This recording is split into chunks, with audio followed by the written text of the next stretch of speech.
Status का मतलब क्या होता है? हिंदी में इसका मतलब क्या होता है? औकात। अभी तो बनानी है ना अपनी औकात जीवन में कि व्हाट्सएप पे ही स्टेटस लगाते रहना। अपने जो इरादे हैं वो दुनिया को दिखा दे, अपने अंदर की आग से दुनिया को जला दे। जब तक तू नहीं घिसेगा तू नहीं चमकेगा मेरे भाई। एक गांव में एक आलू वाला था। आलू वाला आलू बेचता था। एक बनिया की दुकान थी जहां वो हर रोज 1 किलो आलू देता था। एक बनिया उससे हर रोज 1 किलो आलू लेता था। बनिया को एक दिन शक हो गया आलू वाले के ऊपर कि यार ये 1 किलो से कम आलू तो नहीं दे रहा है, कहीं ये कुछ गलत तो नहीं कर रहा है मेरे साथ। तो बनिया के पास तो वेट करने वाली मशीन थी, तराजू था। बनिया ने तराजू में 1 किलो आलू को एक दिन रखा और देखा यार सच में आलू वाले ने आलू कम दिया था। 1 किलो से कम था आलू, थोड़ा सा ही कम था पर कम था। बनिया को गुस्सा आ गया कि ये आलू वाला मुझे पता नहीं कब से चीट कर रहा है, कि पता नहीं ये आलू वाला मुझे कब से धोखा दे रहा है। मैं तो इससे रोज 1 किलो आलू लेता था, मुझे पता ही नहीं चला, हो सकता हो कम दे रहा था। तो बनिया ने अपने तराजू में देखा कि आलू 1 किलो से थोड़ा सा कम था। बनिया ने आलू वाले की गर्दन पकड़ी, कहा चल पंचायत में चल, तू चोर है, चोर, चल पंचायत में। फिर लोग पहुंच गए पंचायत में। बनिया ने सरपंच से कहा यह आलू वाला चोर है, मैं इससे रोज 1 किलो आलू लेता था, मैंने अपने तराजू में तौला, आलू 1 किलो से कम निकला। तो भाई सरपंच ने पकड़ लिया उसको, आलू वाले को। सरपंच बोले आलू वाले, काहे बेईमानी करता है, दिखा अपना तराजू दिखा, तराजू है तेरे पास? आलू वाले ने तराजू निकाला। सरपंच ने कहा तेरा बटखरा कहाँ है 1 किलो का? वेट रखते हैं ना 1 किलो का, क्या तेरा बटखरा 1 किलो का जो बटखरा है वो कहाँ है? तो भैया आलू वाला बोला साहब मैं बहुत गरीब हूँ, बटखरा खरीदने का पैसा नहीं। मैंने एक बार बनिया की दुकान से 1 किलो चावल खरीदा था, पन्नी में बंद था, मैं उसी 1 किलो चावल को रखता हूँ बटखरे की जगह और उसी से तौलता हूँ। सरपंच ने कहा दिखा अपना 1 किलो की पन्नी इधर दिखा। सरपंच ने 1 किलो की पन्नी ली, एक सही तराजू में रखी, देखा चावल ही 1 किलो से कम था। मतलब चोर आलू वाला नहीं था, चोर तो वो खुद बनिया था, जो ना जाने कब से सबके साथ चोरी कर रहा है। बाहर दुनिया में तकलीफें और बाहर दुनिया के अंदर खोट निकालने से पहले अपनी तरफ देखो। जब तक तू नहीं घिसेगा तू नहीं चमकेगा मेरे भाई। अपने जो इरादे हैं वो दुनिया को दिखा दे, अपने अंदर की आग से दुनिया को जला दे। यही तो एक साल है यार। जो इंद्रियों के वश में आप है ना, जीवन कहीं नहीं जाएगा आपका। कितने लोग ने मेरी फोटो पे लाइक किया, कितने लोगों ने मेरी फोटो पे कमेंट किया, कितने लोगों ने मेरी फोटो को स्टोरी पे लगाया, कितने लोग मुझे इंस्टाग्राम पे फॉलो करते हैं, व्हाट्सएप पे स्टेटस लगाते हो, बार बार जाके देखते हो। कितने लोग ने देखा अच्छा अभी तो 10 ही सीन है, थोड़ी देर बाद जाके देखा अरे 12 सीन हुआ, रात को 2 बजे उठ के देख रहे हो अभी भी 15 ही सीन है, अभी सारे लोग ने मेरा स्टेटस देखा ही नहीं। भाई आपका स्टेटस अभी है क्या? स्टेटस का मतलब क्या होता है इसको आप समझो ना। हिंदी में इसका मतलब क्या होता है? औकात। अभी तो बनानी है ना अपनी औकात जीवन में कि व्हाट्सएप पे ही स्टेटस लगाते रहना। ये नकली लोग जो तुम्हारा स्टेटस देखते हैं, जिनको आप दिखाना चाहते हो कि आप वो हो जो आप असल में नहीं हो, ये करके आपको क्या मिलेगा? एक बार ये सोचो जिस दिन आप इस दुनिया में नहीं रहोगे, एक ना एक दिन तो ऐसा आएगा, दुनिया छोड़ के हर किसी को जाना है, जो आया है वो जाएगा, एक ना एक दिन आपको भी जाना है इस दुनिया से। अपने दिमाग से ये सवाल पूछो कि जिस दिन मैं ये दुनिया छोड़ के जाऊंगा उस दिन किसको फर्क पड़ेगा? इन बाहरी लोगों को फर्क पड़ेगा जिनके लिए आप लगातार व्हाट्सएप पे स्टेटस लगाते रहते हो, अपनी फोटो एडिट करते रहते हो, इंस्टाग्राम पे जिनके आप रिप्लाई करते रहते हो, जिनके लिए आप इंस्टाग्राम पे लड़ाइयाँ लड़ रहे होते हो, जिनके इनबॉक्स पे आप मैसेज भर रहे होते हो, जिनको इम्प्रेस करने के लिए आप अपने पिताजी को बोलते हो कि मेरे लिए एक बहुत महंगा फोन खरीद दीजिए,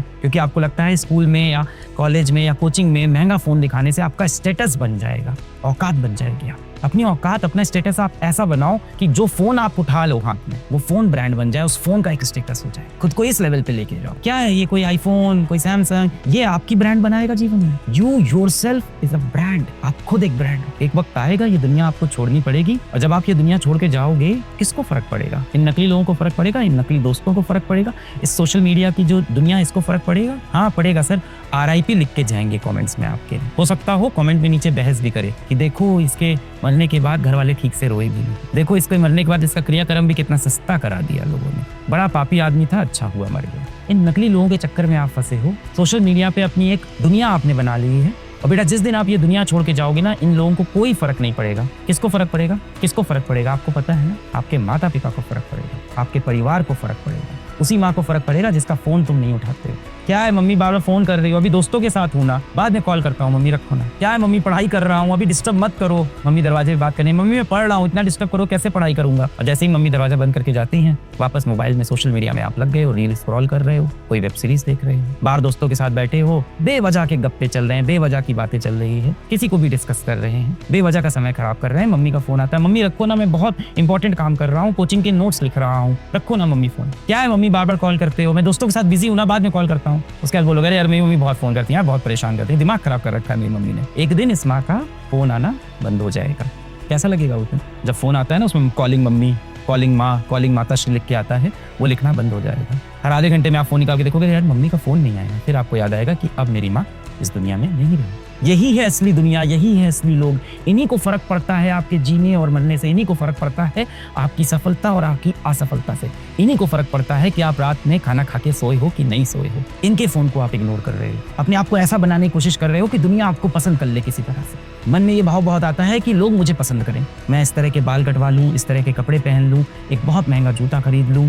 दोस्त से फोन ले लिया है कि भाई हम जा रहे हैं लड़की से बात करने, तुम्हारा फोन दिखेगा, थोड़ा महंगा फोन दिखेगा तो वो इम्प्रेस हो जाएगी। अब आप सोच लो, जो व्यक्ति ये महंगा फोन देख के इम्प्रेस होगा वो क्या जीवन भर आपका साथ निभाएगा? जीवन में तो बहुत बुरा समय आना है, तब तो वो साथ निभाएगा नहीं। बार बार आपको व्हाट्सएप पे दिखता है कि वो ऑनलाइन आया, आपको इग्नोर करके हर बार चला गया, तो क्या जरूरत है ऐसे व्यक्ति को आप मैसेज करें? अन्यथा मेरा तो ये मानना है कि अगर किसी व्यक्ति को हमेशा आप ही मैसेज करते हो, कभी पहला मैसेज वो नहीं करता है, तो ऐसे व्यक्ति से दिल ही क्यों लगाना है? जो व्यक्ति हमेशा खुद को आपसे श्रेष्ठ समझता हो, आप हमेशा उनके पीछे पड़े हुए हो, वो कभी आपको रिप्लाई भी नहीं करते हैं और स्वयं तो वो कभी खुद से मैसेज कर ही नहीं रहे हैं आपको, पहला मैसेज हमेशा आपका होता है। ऐसे दरवाजों पे जाके बेटा क्यों खटखटा रहे हो? बाद में दिल टूटेगा, चोट लगेगी आपको। अपनी सेल्फ रिस्पेक्ट को, अपने आत्मसम्मान को बेच के क्यों आ रहे हैं? जब कोई व्यक्ति आप में इंटरेस्ट नहीं ले रहा है, आपसे दूर जाना चाह रहा है, आपको लगातार इग्नोर कर रहा है, कभी कभी आपको याद कर लेता है। कब? जब उसकी जरूरत होती है, यानी एक तरह से वो आपका इस्तेमाल कर रहा है। और इतनी छोटी उम्र में अगर ये फीलिंग आपके अंदर आ गई कि दुनिया मुझे इस्तेमाल कर रही है, दुनिया मुझे यूज कर रही है, तो दिमाग पे बड़ा खराब प्रभाव पड़ेगा। आपने देखा होगा आपके आसपास कुछ लड़के होते हैं, कुछ लड़कियां होती हैं जो बहुत कठोर हो जाते हैं, क्योंकि कहीं ना कहीं उन्होंने सच्चा प्रेम किया किसी से, सच्चा दिल लगाया किसी से, या किसी पे बहुत भरोसा किया और उसने उसे धोखा दे दिया। अब इस कच्ची उम्र में धोखा मिलता है तो क्या होता है? हृदय बहुत कठोर हो जाता है, दिल बहुत कठोर हो जाता है। फिर आप कहते हो अब मैं भी इस दुनिया को सबक सिखाऊंगा, मैं भी सबका दिल तोड़ूंगा। एक साथ आप सोचते हो मैं 3-3 लड़कियों से बात करूंगा, जब कोई मेरे से लॉयल नहीं हुआ तो मैं किसी और से लॉयल क्यों हूं? अब आप देखिए कैसे आप एक अच्छे इनोसेंट इंसान से एक शैतानी इंसान बन गए।